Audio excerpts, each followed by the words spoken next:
13절까지 말씀. 그 증언은 이것이니 곧 하나님이 우리에게 영원한 생명을 주셨다는 것과 바로 이 생명은 그 아들 안에 있다는 것입니다. 그 아들을 모시고 있는 사람은 생명을 가지고 있고 하나님의 아들을 모시고 있지 않은 사람은 생명을 가지고 있지 않습니다. 나는 하나님의 아들의 이름을 믿는 사람들인 여러분에게 이거를 씁니다. 그것은 여러분이 영원한 생명을 가지고 있다는 것을 알게 하려는 것입니다. 아멘. 여러분 안에 영원한 생명을 가지고 있다는 것을 아십니까? 우리가 지난 시간에 중생에 대해서 말씀을 나눴습니다. 중생이 뭐죠? 거듭남이 뭐죠? 다시 태어나는 것입니다. 제2의 창조입니다. 첫사람 아담에게서 난 우리의 육이 있고 두 번째 창조, 새로운 피조물, 예수 그리스도 안에서 다시 태어나는 삶입니다. 그것은 물과 성령으로 거듭난다 그랬죠. 성령 하나님이 곧 예수 그리스도의 영이신 성령님이 내 마음속에 가시면서 우리의 인격과 삶의 변화가 나타나는 것입니다. 거듭난 성도는 자라납니다. 그런데 이 거듭남에 대한 이 확신이 문제가 될 때가 있습니다. 여러분 거듭났습니까? 예, 영어로는 born again이라고 하는데 이 말은 원래 미국의 지미 카터 대통령이 처음 일반화시킨 그런 말입니다. born again, 다시 태어났다. 예수님을 영접한 사람은 이 말의 의미를 압니다. 그렇죠? 우리 예수님을 영접하기 때문에 이제는 내가 사는 것이 아니라 내 안에 예수님께서 살아가신다. 그래서 이 죄라는 것이 내 생각대로 살아가는 것이라면 거듭난 사람은 내 안에 계신 성령님께서 이렇게 하는 것이 옳다, 이렇게 하는 것이 바르다. 그것을 가르쳐 주실 때 거기에 순종해서 살아가는 것이지요. 그렇게 살다 보니 인격이 변하고 내 삶이 변하는 것입니다. 그런데 내가 거듭났다는 확신, 내가 구원을 받았다는 확신이 대단히 중요합니다. 구원의 확신. 내가 진짜 구원받았는지 확신하는 것입니다. 여러분 구원의 확신이 있습니까? 구원의 확신은 다른 말로 하면 오늘 죽어도 천국 갈 수 있다는 확신입니다. 어떻습니까? 여러분 오늘 죽어도 천국 갈 확신이 있습니까? 어떤 분은 이 죽으면 지옥 간다는 말이 두려워서 확신을 억지로 내 신념처럼 이렇게 가지려고 생각하는 분도 있습니다. 그런데 구원의 확신은 내 신념과 다릅니다. 그것은 주어지는 것입니다. 예수님을 영접한 사람은 저 영원한 하나님 나라에 들어갈 확신이 생겨나게 됩니다. 예. 이 말이 제일 빨라요. 구원의 확신이 뭐냐 그러면 오늘 죽어도 천국 갑니다. 그거 고백하는 것이 구원의 확신입니다. 그런데 잘 모르겠다는 분이 있습니다. 천국 갈지 잘 모르겠어요. 제가 여러 교회에 목회를 하다 보니까 세례도 받고 집사님 된 분도 있고 10여 년 넘게 예수님 믿은 분도 있습니다. 그런데 그런 분들에게 가끔씩 묻습니다. 조금 이렇게 믿음이 조금 연약하다 싶어서 물으면은 틀림없이 이야기합니다. 목사님 솔직히 잘 모르겠어요. 죽어도 천국 갈지 잘 모르겠어요. 그것은 구원의 확신이 없는 것입니다. 그런데 여러분 구원의 이 확신이 없는 사람도 죽으면 천국 갈 수 있습니까? 확신이 없는데 천국 갈 수 있을까요? 예. 먼저 요한일서 5장 13절 우리 함께 오늘 말씀 있지요. 우리 함께 읽습니다. 나는 하나님의 아들의 이름을 믿는 사람들인 여러분에게 이 글을 씁니다. 그것은 여러분이 이 영원한 생명을 가지고 있다는 것을 알게 하려는 것입니다. 지금 요한이 누구에게 이 글을 썼나요? 하나님의 아들의 이름을 안 믿는 사람입니까? 믿는 사람입니까? 이미 믿는 사람이에요. 나는 하나님의 아들을 이름을 믿는 사람들인 여러분에게 이걸 쓰는데 그것은 여러분이 영원한 생명을 가지고 있다 없다? 이미 영원한 생명을 가지고 있다는 것을 알게 하려는 것입니다. 당시에도 구원의 확신이 없는 분이 많았나 봐요. 교회 다니는데 잘 모르겠어요. 예수를 믿는다고 하는데 구원의 확신이 없는 분, 그분들에게 말한 것입니다. 여러분에게 영원한 생명이 이미 있습니다. 영원한 생명이 있습니다. 예.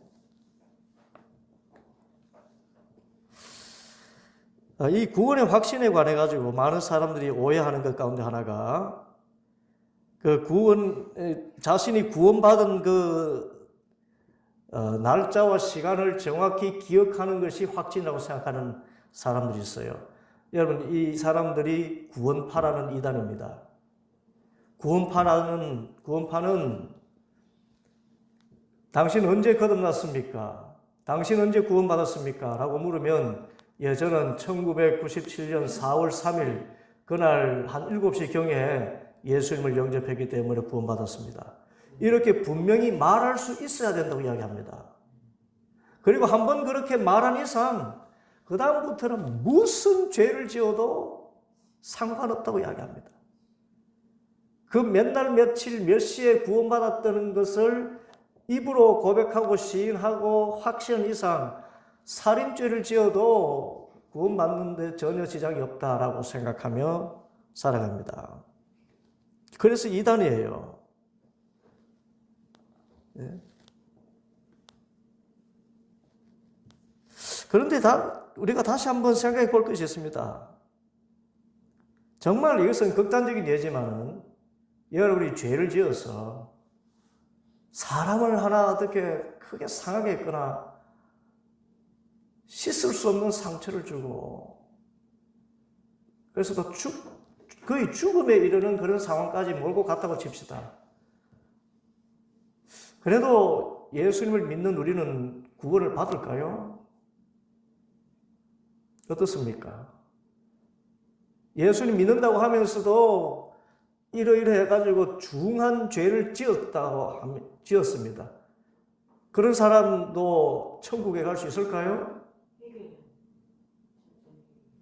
그러니까 예, 아니오로 대답하시오. 예, 그렇습니다. 이게 구원의 확신입니다.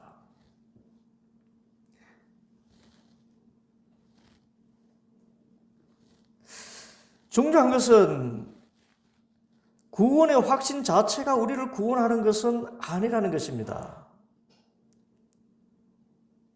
반대로 사는 것은 정말 속된 말로 개판인데 구원의 확신이 있다고 하는 사람들이 많습니다. 이것을 우리는 바리새인이라고 이야기합니다. 삶은 전혀 따라오지 않으면서 그렇게 구원의 확신이 있다고 하는 사람들이 있습니다.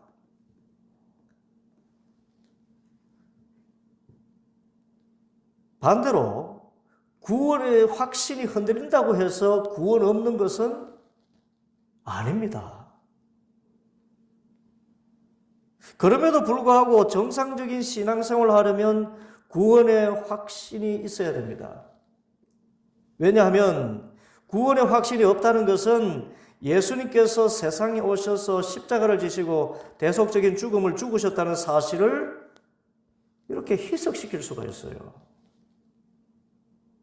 구원이 예수님의 십자가의 은혜로 죄사함을 받은 것인데 확신이 없다는 것은 예수님께서 나의 죄를 대신해서 십자가에 죽으셨다는 것을 잘 이해를 하지 못하거나 믿지 않는다는 것을 뜻하기 때문에 그렇습니다.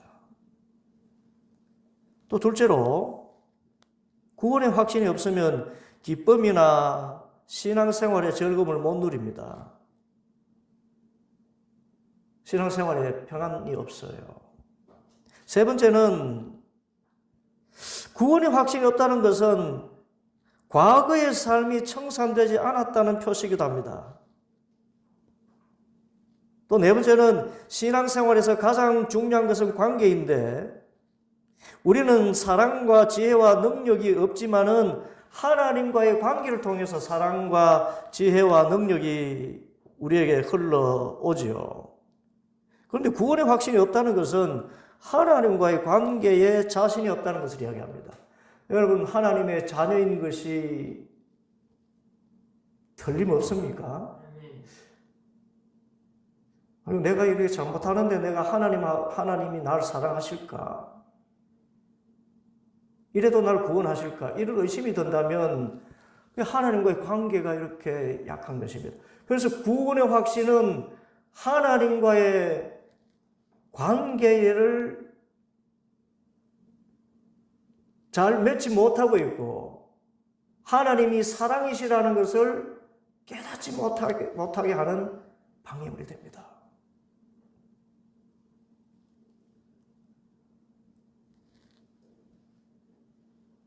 그래서 하나님과의 관계가 희미한 사람은 하나님을 잘 찾지 못합니다. 다른 말로 구원의 확신이 없으면 하나님을 잘 찾지 않아요. 왜냐하면 하나님과의 관계가 소원하기 때문에 하나님을 두려워하고 낯설어하고 어려워합니다. 하나님이 관계가 안 맺어졌기 때문에.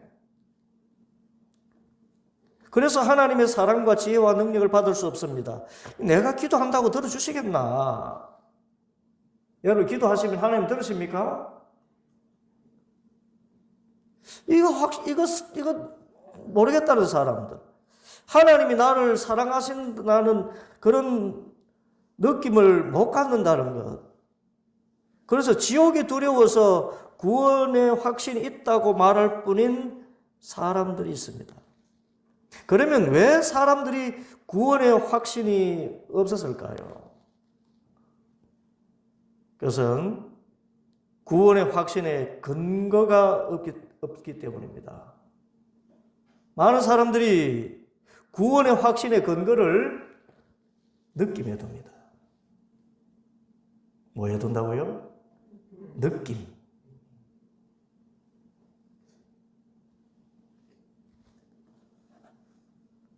예배 드릴 때 기분이 좋고 평안하면 구원의 확신이 있습니다.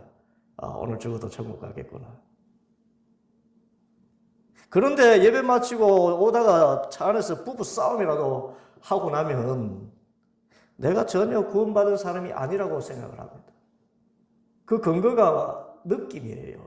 감정. 그 느낌과 감정은 하나님 기준입니까? 내 기준입니까? 자기 기준이에요. 구원을 내 감정 기준으로 그렇게 근거를 거기에 삼아버리면 우리는 구원의 확신을 가질 수가 없습니다. 구원의 확신에는 느낌이 아니라 진정한 근거가 필요합니다. 그 근거가 요한일서 5장 12절 말씀입니다. 우리 함께 읽습니다. 그 아들을 모시고 있는 사람은 생명을 가지고 있고 하나님의 아들을 모시고 있지 않은 사람은 생명을 가지고 있지 않습니다. 여러분, 예수님 모시고 있으면은 생명을 가지고 있다 없다? 있다. 그 근거가 말씀이에요. 하나님의 말씀에 예수님을 모시고 있으면 생명이 있다라고 이야기했습니다. 요한복음 1장 12절 말씀도 우리 다시 함께 읽습니다. 요한복음 1장 12절. 여러분 다 암송하시죠? 요한복음 1장 12절.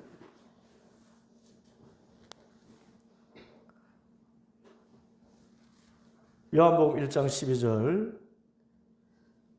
그러나 함께 합니다. 그러나 그를 맞아들인 사람들, 곧 그 이름을 믿는 사람들에게는 하나님의 자녀가 특권이 되는 특권을 주셨다. 말씀이 근거예요. 그런데 이 말씀을 부정적으로 이야기하면 예수님을 모시고 있지 않으면 영생이 없습니다. 여러분, 대학교 들어가는 것도 실력이 있어야 하지요. 실력. 대학교 들어가는 거 이렇게 기도만 한다고 들어가는 게 아닙니다. 실력이 있어야 들어가죠. 그런데 실력의 어떤 면을 강조합니까? 대학교 들어갈 때 그 실력의 어떤 면을 강조하죠? 대학에 합격할 실력만입니다. 실력의 유일성이에요. 구원도 마찬가지입니다. 실력이 없으면 돈이나 백이 있어도 합격하지 못합니다.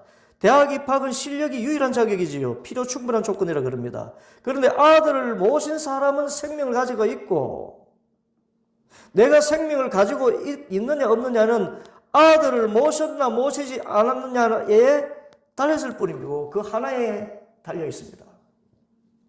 하나님의 아들을 모셨다면, 영접했다면 내 감정하고는 상관이 없어요. 아들이 있으면 생명이 있고 아들을 영접하지 않았으면 생명이 없습니다.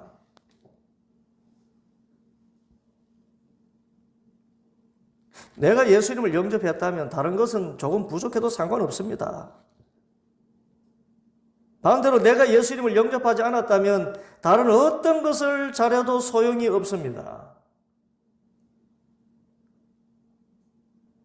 이 가톨릭은요, 예수님 믿고 주님 뜻대로 살면 구원받는다는 교리를 가지고 있습니다. 뜻대로 살아야만 구원받는다. 그런데 믿는데 주님 뜻대로 살 자신이 우리에게는 없어요. 실제로 믿는다고 하지만 말씀대로 그대로 살지 못합니다. 그래서 항상 우리는 회개하지요. 그렇다면 우리는 구원받지 못한 것입니까? 주님 뜻대로 사는 것은 플러스 알파입니다. 주님을 영접한 것, 이것이 유일한 구원의 근거인 줄 믿습니다. 잘 사느냐, 말씀대로 잘 사느냐, 살지 못하느냐는 것은 우리는 그 다음에 구원의 이 현재성이라고 해서 조금 뒤에 나옵니다만은 그게 관련될 뿐, 구원의 확신은 내가 예수님을 주님으로 영접했느냐, 영접하지 않았느냐, 이것만이 기준입니다. 그것이 우리 영적인 실력이에요. 하나님께서 구원을 주시는 유일한 기준, 너 예수님 모셨니, 모셨지 않았니? 내가 다른 착한 행실을 하든 못하든 그런 것에 대해서는 그것은 상급에 관련 있는 문제지, 구원과는 사실상 그것은 플러스 알파에 속하는 것이지 구원의 유일한 기준은 아니라는 것입니다. 내 감정이나 내 삶이 아니라 예수님을 영접한 것만이 중요합니다. 그런데 내가 구원받고자 하는 의지보다 하나님께서 나를 구원하시고자 하시는 의지가 수만 배나 더 큽니다. 그래서 내가 문 밖에서 두드리노니 누구든지 문을 열면 내가 들어가겠다. 우리가 할 일은 문을 열기만 하면 되는 것이었잖아요. 문을 누가 두드리십니까? 예수님이 두드리시지 않습니까? 그래서 나를 구원하시려는 의지는 하나님이 훨씬 강합니다. 그래서 그 사랑에 응답해서 예수님을 주님으로 모시겠습니다 라고 시인하고 고백하고 마음을 열기만 하면 그는 이미 구원을 받은 것입니다. 정말 하나님은 나는 도망 다니는데 내가 조금만 문을 열면 비집고라도 들어오셔가지고 내 안에 들어오시기를 원하시는 분이세요. 또 어떤 분은 이 구원을 이야기하면 아이고 그거 죽어봐야 알지 어떻게 합니까? 라는 사람이 있어요. 죽어봐야 한다. 이런 분에 대해서 성경이 이야기합니다. 요한복음 5장 24절 우리 함께 읽습니다. 내가 진정으로 너희에게 말한다. 내 말을 듣고 또 나 보내신 분을 믿는 사람은 영원한 생명을 가지고 있고 심판을 받지 않는다. 그는 죽음에서 생명으로 옮겨갔다. 죽기 전에 이미 죽음에서 생명으로 옮겨갔다고 이야기합니다. 죽어봐야 안다는 사람에 대한 이 대답이 예수님께서 하신 말씀, 내가 진정으로 너에게 말하는데 내 말을 듣고 나 보내신 분을 믿는 사람은 영원한 생명을 가지고 있고 심판을 받지 않는다. 그는 죽음에서 이미 생명으로 옮겨져 있다라고 이야기합니다. 다른 말로 하면 여기 보면 헬라어에 여러 시제가 있어요. 가운데 미완료 시제라는 것이 보면은 과거로부터 영어의 현재 완료 같은 그런 시제입니다. 그래서 과거에 있었던 일이 지금까지 이어지고 있는 것입니다.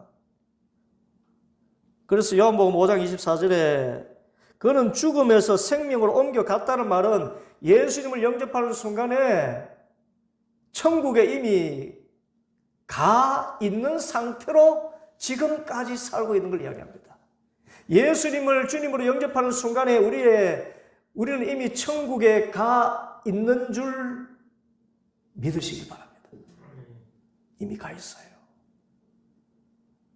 너 벌써 거기 가 있다라고 이야기합니다.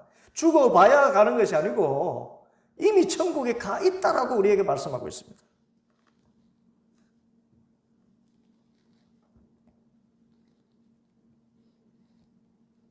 예수님을 영접하는 순간에 천국에 우리는 이미 옮겨가 있습니다. 천국에 가 있어요. 심판을 받지 않습니다. 여기서 심판을 받지 않는다는 말은 이미 천국 갈 일이 정해져 있다는 것입니다. 우리에게 있어서 심판은 상급을 위한 심판일 뿐, 우리가 여러분 여기서 착하게 살면요, 하늘 가서 플러스 알파의 상급은 있어요. 그래서 이 땅에서 정말 착하게 살면 좋아요. 천국 가면은 거기도 급이 다 다릅니다. 상급의 유무일 뿐.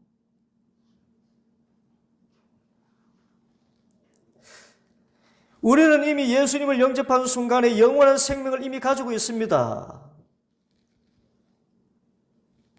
영생은요, 그런데 여러분 영생이 뭡니까? 영생은 시간의 길이가 아닙니다. 지금 이런 우리의 생명 붙어 있는 것이 오랫동안 가는 그런 것이 아니라 하나님과의 사랑의 관계의 깊이를 이야기합니다. 영생이 뭐라고요? 하나님과의 사랑의 그 관계의 그 깊은 차원, 그것이 영생이에요. 주님과 관계를 맺고 있으면 이미 천국입니다. 그 관계를 우리가 죽어서까지도 이어가는 것입니다. 하나님과의 사랑의 관계는 죽음이 끊을 수 없고 죽음 이전부터 이후까지 영원히 계속됩니다. 그래서 영생이라고 합니다. 죽어봐야 한다는 말은 틀린 것입니다. 성경에 분명히 이미 죽음에서 생명으로 옮겨갔다고 말하면 그냥 믿으면 돼요. 아브라함은 믿음의 조상이죠. 99세나 되어서 천사들이 나타나서 말합니다. 네가 내년 이맘때에 아들이 있겠다. 그때 사라는 웃었습니다. 그런데 아브라함은 믿었습니다. 하늘 어른이 말씀하시니까 예, 맞습니다 하고 믿었어요. 그래서 믿음의 조상입니다. 그 말씀하신 대로 믿으면 돼요. 여러분 사망에서 생명을 옮겨갔습니까? 그럼 믿으면 돼요. 그냥. 이단에게 우리가 많이 끌리지 않습니까? 그런데 우리가 이단에 끌리는 이유는 보면 이단들은요 잘 짜여져 있어서 이해하게 만들어요. 이해를 잘하게 막 성경이고 필요한 것들을 짝짝 뽑아내어 가지고 우리의 이성을 이렇게 자극합니다. 야, 그래서 이렇게 짜임새가 있고 옳다 싶은데 우리 진짜 믿으면요 성경이 기록된 대로 그냥 믿는 것이 믿음입니다. 이해는 잘은 돼도 사망에서 생명으로 옮겨갔다고 하시니 아멘. 특별히 예수님께서 진정으로 그러면 그 진정으로는 말에 헬라가 뭐라 그랬습니까? 아멘이라 그랬잖아요. 그 아멘 예수님께서 아멘 너에게 말한다. 그러니까 우리도 그냥 아멘 하면 되는 것입니다. 그게 믿음입니다. 또 이런 분이 있어요. 구원을 받았는데 이제는 그것을 내가 잘 못 살아서 잃으면 어떻게 되나. 구원을 받았다가 잃을 수도 있지 않겠나 염려하는 사람이 있습니다.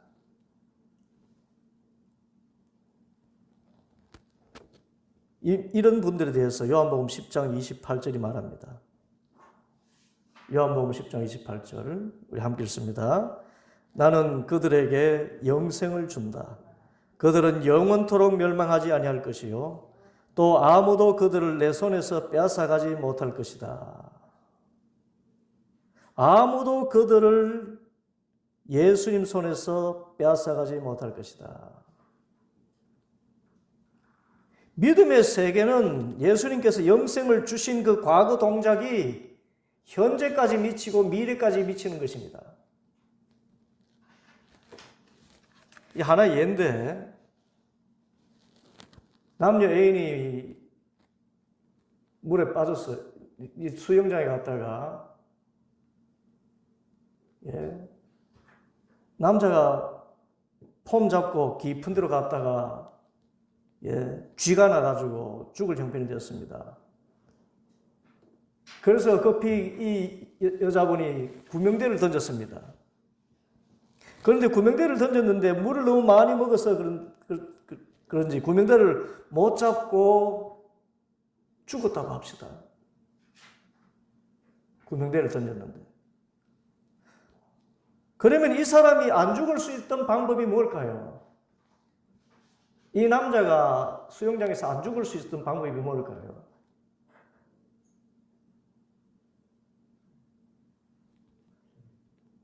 수영장에 안 가면 안 죽었겠지 이런 분도 있을 테고 구명대를 꽉 잡았으면 될 것이다 하는 분도 있겠고 그런데 제일 중요한 건요 구조대원이 분명히 있을 텐데 그가 직접 그 사람의 손을 잡고 건져내었다면 그는 죽지 않습니다. 죽어가는 사람이 구명대를 잡는 것이 아니라 구조하는 사람이 능력 있는 구조대원이 직접 가서 그 사람의 머리를 잡든 손을 잡든 잡아서 그 손으로 잡고 끌어내었다면 그는 확실히 죽지 않아요. 그렇죠? 구원도 이런 것입니다.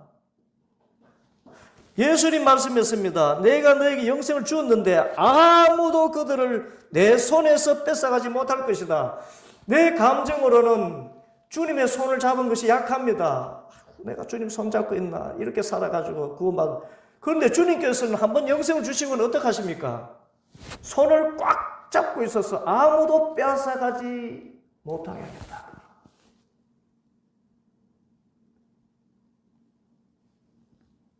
여러분 이제 구원의 확신이 있습니까? 내가 잡은 것이 아니라 누가 잡았어요? 예수님께서 잡아서 내 손에서 뺏어갈 사람이 없다고 이야기합니다.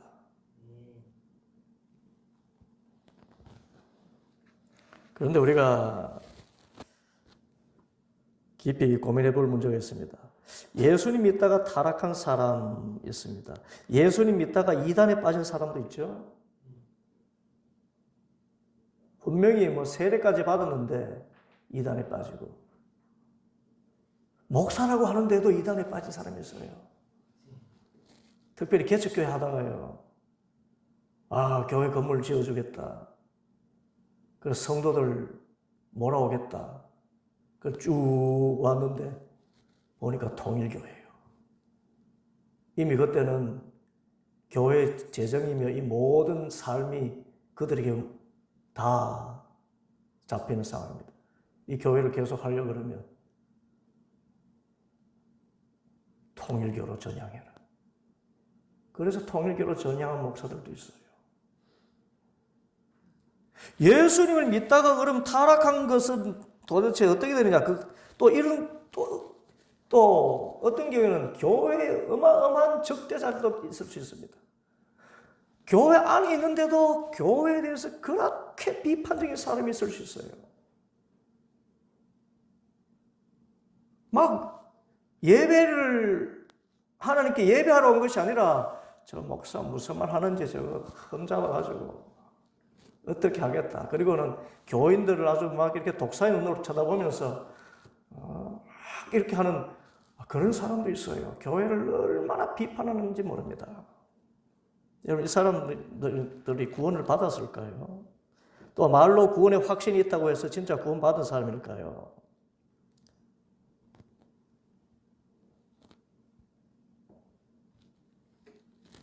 두 가지를 생각할 수가 있습니다. 예수님께서 한번 영생을 주신 사람은 그 손에서 빼앗을 자가 없다고 했기 때문에 믿음이 약해져서 세상에 지금 빠져간 사람들이 있을 수 있습니다. 그런 사람은 주님께서 반드시 회개하게 하셔서라도 이끌어 오십니다. 진짜 예수님을 영접한 사람이라면 반드시 주님께로 다시 돌아오게 하실 줄 믿습니다. 진짜 영접했다면.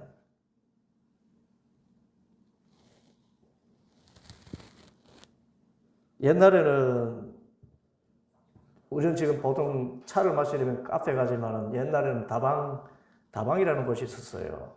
그 다방에 가면은 여러분들 우리 딸들은 모르겠습니다만 좀 우리끼리 그 어른들끼리 하는 말로 다방 레지가 있었습니다. 어느 장로님이 이 다방에 가서 차를 마시다가 다방 레지와 바람이 났습니다. 그 아들이 알고 그렇게 고통스러워했어요. 그런데 이분이 중풍이 걸렸습니다. 중풍이 걸리고 나니까 이 장로님이 회개하고 몸이 비틀어졌지만 주님 잘못했습니다. 주님 잘못했습니다. 용서해 주십시오. 돌아오셨다는 겁니다. 매를 맞았어도 돌아오게 됩니다.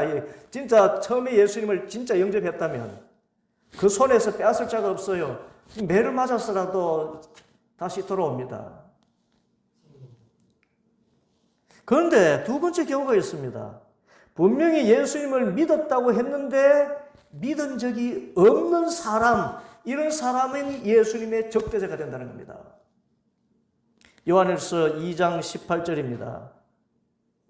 또 2장 19절 말씀, 2장 18절 19절 우리 함께 읽습니다. 어린이 여러분, 지금은 마지막 때입니다. 여러분이 그리스도의 적대자가 올 것이라는 말을 들은 것과 같이 지금 그리스도의 적대자가 많이 생겼습니다. 그래서 우리는 지금이 마지막 때임을 압니다. 그들이 우리에게서 갔지만 그들은 우리에게 속한 자들이 아니었습니다. 그들이 우리에게 속한 자들이었더라면 그들은 우리와 함께 그대로 남아 있을 것입니다. 그러나 결국에는 그들은 모두 우리에게 속한 자들이 아니라는 사실이 드러나게 되었습니다. 왜 어린이 여러분이라고 했을까요? 이때 사도 요한이 거의 100세가 되어서 이렇게 자연사 하셨지 않습니까? 연세가 많을 때 이렇게 연로하신 분이기 때문에 모든 이 성도들이 나의 자녀들아, 그런 의미에서 어린이라고 이야기한 것입니다. 진짜 어린이한테 이야기한 게 아니고. 이 말씀에 보면은 이 마지막 때에 예수님 그리스도의 적대자가 많이 생겨난다. 그런데 그들이 어떤 사람인가 하면은 요한일서 2장 19절 자세히 다시 봅니다. 그들이 우리에게서 갔지만 그랬습니다. 그러니까 그리스도의 대적자들이 된 이 사람이 이전에는 함께 예배드리던 사람들이죠. 함께 예배드리고 예수님을 주님으로 영접한 것처럼 하던 사람들입니다. 그런데 그 사람들이 우리에게서 떠나갔어요. 이걸 보고 그들이 우리에게 속한 자들이 아니었다는 것이 확인되었다는 것입니다. 결국에는 그들이 우리 모두에게 속한 자들이 아니라는 사실이 드러나게 되었습니다. 함께 주의 일을 하던 사람들이었는데 우리에게서 떠났다. 이 처음부터 하나님의 백성이 아니었다는 것입니다. 예수님을 영접했다고 하지만은 사실상 주님으로 영접하지 않았던 사람들입니다. 그런 사람들이 예수님의 대적자가 되고 교회의 비판자가 되고 나중에 교회를 잠해하는 그런 사람들이 되는 거예요. 사울이 하나님을 믿었지만은 진짜 구원에 예수님을 영접하지 않았기 때문에 하나님 믿는다고 하면서 예수 믿는 사람들은 얼마나 살인을 했습니까? 나중에 예수님을 영접한 이후에 그는 사도가 진짜 사도가 되는 것이에요. 그래서 우리와 함께 그냥 있다고 해서 그가 구원을 받았다고 말할 수가 없고 그리스도의 대적자가 되는 그 경우에는 처음부터 그가 예수님을 영접하지 않았기 때문에 대적자가 되는 것이지. 가룟 유다의 예가 그렇습니다. 예수님은 가룟 유다를 신뢰하고 제일 신뢰하는 사람들에게 돈을 맡기잖아요. 정직할 것이다 생각하고. 그런데 이 돈을 빼서 부동산 투기를 했어요. 가룟 유다는 한 번도 예수님을 주님이라고 부른 적이 없습니다. 선생님이라고 불렀어요. 베드로는 주여, 주는 그리스도십니다. 주님이라고 부르는데.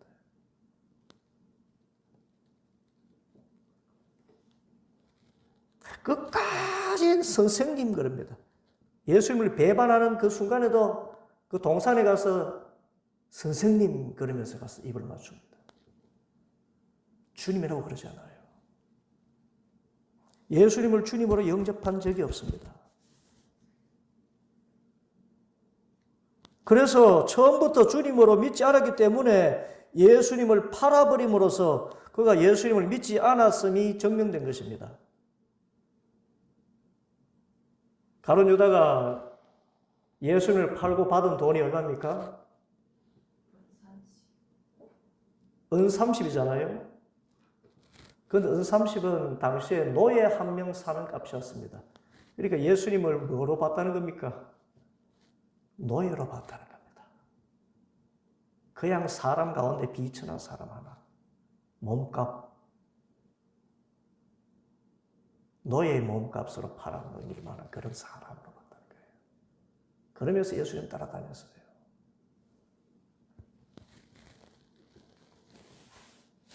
반대로 베드로도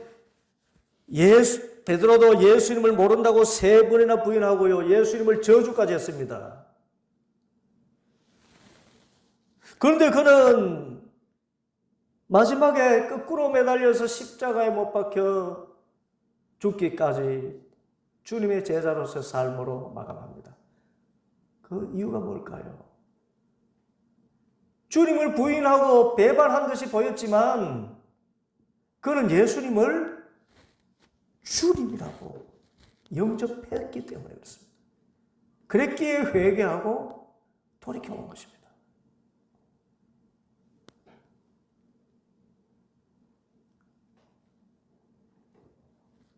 그래서 여러분, 믿음이 약해지고 의심이 들 때 하나님께 나가는 습관을 들이시기 바랍니다. 의심이 나면 주님 의심됩니다. 이야기하면 돼요. 우리가 기도는 대부분 감정을 통해서 기도합니다. 그래서 그 감정을 그대로 주님 앞에 아뢰었어요. 그리고 주님께서 그 감정을 이렇게 감정에다가 말씀의 근거를 우리에게 주셔서 너 이미 영생 가졌어. 그렇게 확신을 주셔요. 말씀 위에 든든히 서게 합니다. 예수님을 영접했으면 다른 것 부족해도 구원이 틀림없습니다. 내 믿음을 지키는 것이 내게 있지 않고 누구 손에 있습니까?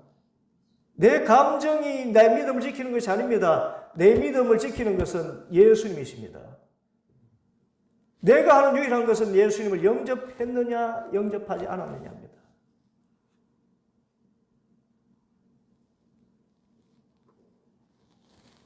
그래서 예수님 믿는 사람인데 이렇게 살아가도 되겠나 이런 생각이 든다면 오히려 그 사람이 구원의 확신이 있는 사람이에요. 성령님이 자꾸 이렇게 감동하기 때문에.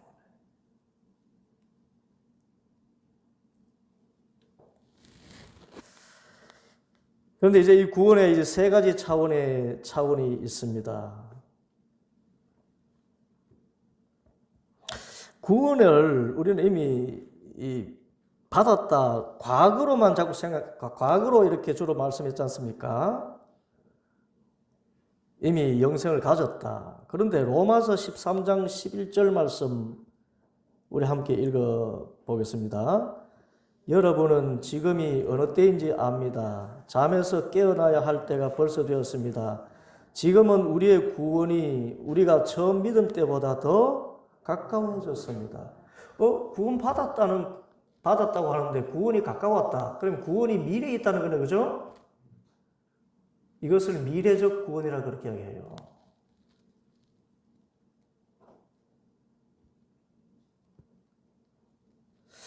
빌립보서 2장 12절 말씀도 또 읽어봅니다. 시작. 그러므로 사랑하는 여러분이 언제나 순종한 것처럼 내가 함께 있을 때뿐만 아니라 지금과 같이 내가 없을 때에도 더욱더 순종하여서 두렵고 떨리는 마음으로 자기의 구원을 이루어 나가십시오. 구원이 내일부터 한다는 거 아닌데 구원을 이루어 나가래요. 이것을 구원의 현재형이라고 이야기합니다.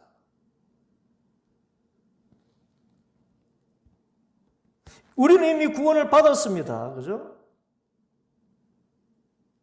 그래서 과거입니다. 그런데 구원이 또 점점 더 가까웠다고 이야기합니다. 미래입니다. 그리고 구원을 이루어 나가라고 이야기합니다. 현재입니다. 이 과거의 차원을 우리는 받은 구원이라고 이야기합니다. 미래의 차원을 받을 구원, 구원이 온전한 구원을 받을 것이다. 구원의 현재는 받는 구원입니다. 구원을 받아가고 있다고 이야기합니다.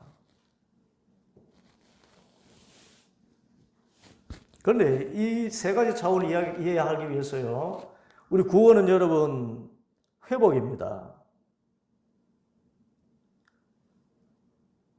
가장 중요한 회복은 하나님과의 관계가 회복되는 영적인 차원의 회복입니다.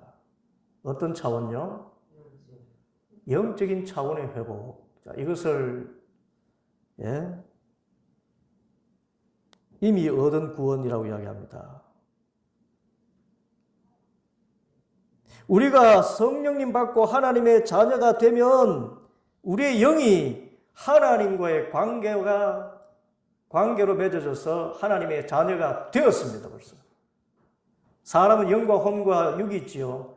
영은 하나님과 관계를 맺고 혼은 사람과 관계를 맺고 육은 이 환경과 이렇게 관계를 맺습니다. 그래서 우리의 영과 관계가 되는 것이 구원의 과거입니다. 우리의 영혼은 이미 구원을 받았습니다. 받을 것입니다. 받았어요. 영혼의 차원에서는 이미 우리는 구원을 받았습니다. 하나님과의 관계가 회복되었어요. 그런데 구원의 미래 차원이 있습니다. 그것은 온 자연의 회복을 이야기합니다. 부활의 때입니다.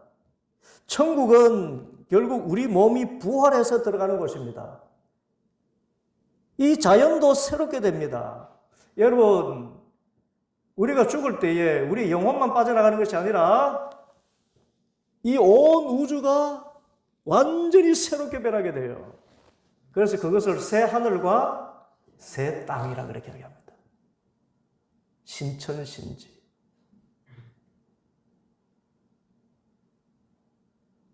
이것이 구원의 미래예요. 우리 영혼은 이미 과거로서 이미 구원받았죠, 그죠? 그런데 이 모든 자연, 이 육신의 영역에 있는 이것들은 주님 오실 그때에 완전히 천지개벽. 에덴 동산은 불완전한 천국이었나 봐요.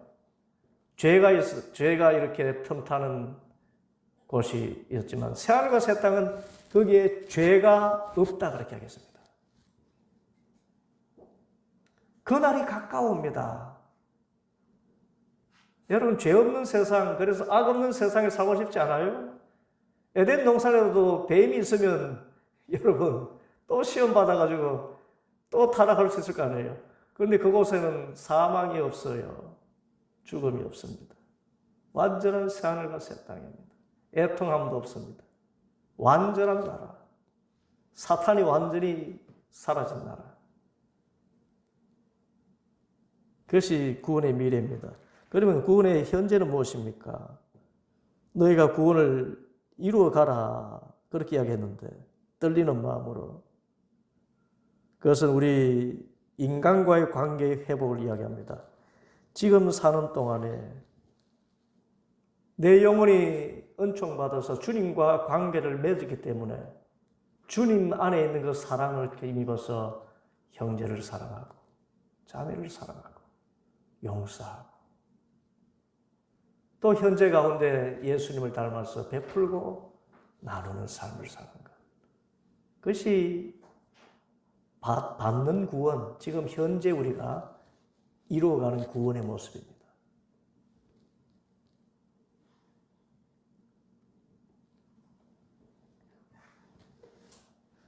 이 구원이 이렇게 세 가지 차원이 있는 것처럼 반대로 죽음도 세 차원이에요. 하나님께서 동산의 중앙에, 에덴 동산의 중앙에 선악을 알게 하는 나무의 실과를, 그 나무를, 선악과 나무를 이렇게 세우셨죠.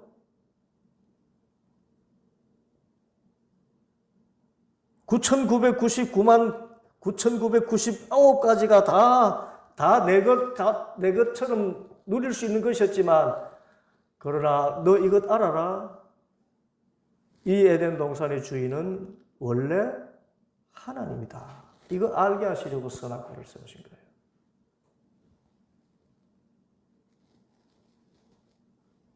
그런데 이 선악과를 먹으면은, 그러니까 하나님과의 관계가 깨어지면 반드시 죽으리라 그랬잖아요. 그런데 바로 죽었나요? 우리는 여기 반드시 죽으리라고 할 때 그것은 육의 차원만 생각합니다. 그런데 이 죽음도 역시 세 가지 차원이 있습니다. 영적인 차원은 뭘까요?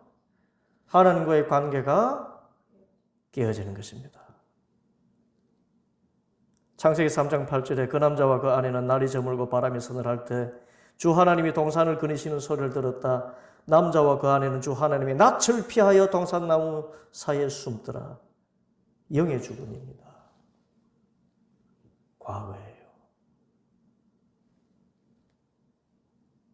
그 다음에 현재의 죽음도 찾아옵니다. 창세기 3장 12절 그 남자는 핑계를 대었다. 하나님께서 저와 함께 살라고 짝지어 주신 여자, 그 여자가 그 나무의 열매를 저에게 주기에 제가 그것을 먹었습니다. 부부간의 관계가 깨어졌습니다. 미래 차원이 있습니다. 창세기 5장 5절에 아담은 930년을 살고 죽었다. 비로소 육신의 죽음을 이야기합니다. 영의 죽음, 혼의 죽음, 육신의 죽음. 영의 구원, 육의 구원, 혼의 구원. 이것이 구원의 현재, 미래, 과거, 미래, 현재 그런 모습이라는 것입니다. 중요한 것은 구원받은 사람의 이 변화에 대한 것인데, 이 변화 때문에 우리가 자꾸 구원의 확신이 흔들려요. 아이고, 예수 믿는데 내가 왜 이 모양이냐. 그런데 그리스도의 적대자가 되어 있지 않은 이상 내 마음속에 항상 예수님 닮아가야 되는데 라는 그런 마음의 감동이 있다면 그는 틀림없이 구원받은 사람입니다. 그런데 처음부터 예수님을 영접하지 않은 사람은요, 잘 믿는 것 같은데 어마어마하게 예수님을, 교회 원수들이 교회 안에 있잖아요. 교회를 무너뜨리는 사람들이 교회 안에 있잖아요. 누가 밖에서 무너뜨립니까? 그들은 처음부터 예수님을 영접하지 않은 사람들입니다. 양심에 아무런 가책이 없어요. 내가 이렇게 살아가도 되나? 눈도 깜짝하지 않아요. 돈을 수억 해먹어도 눈도 깜짝하지 않습니다. 그래서 예수님 그것은 구원받은 사람이 아닙니다. 우리와 함께 있었지만 우리를 떠나간 사람이다. 오늘 말씀. 그래서 구원받은 사람의 변화는 받합시다. 잘한다. 잘한다. 잘한다는 것은 불완전한 걸 이야기합니다. 완성되었다 그러지 않아요. 자라나는 것입니다. 그리스도인으로서 자라나는 거예요. 어린 신앙에서 점점 자라나는 것입니다. 자라나는 것이기 때문에. 불완전하지만 자라나는 과정이기 때문에 완전한 변화의 과정인 그 구원의 미래까지 이르기 위해서 그 과정에서 성장해 나갈 뿐이다. 자, 이제 여러분 구원의 확신이 있습니까? 지금 죽어도 천국 갑니까? 감정이 아니라 말씀의 근거를 두고, 내 마음속에 성령께서 주시는 감동 따라 사느냐 살지 않느냐, 거기에만 집중해서 살아가면 구원의 과거 이미 받은 상태로 구원의 미래, 새하늘과 새 땅, 구원의 현재, 예수님을 닮아가는 모습으로 살아가게 되는 온전한 구원의 삶을 살게 될 줄 믿습니다. 기도하겠습니다.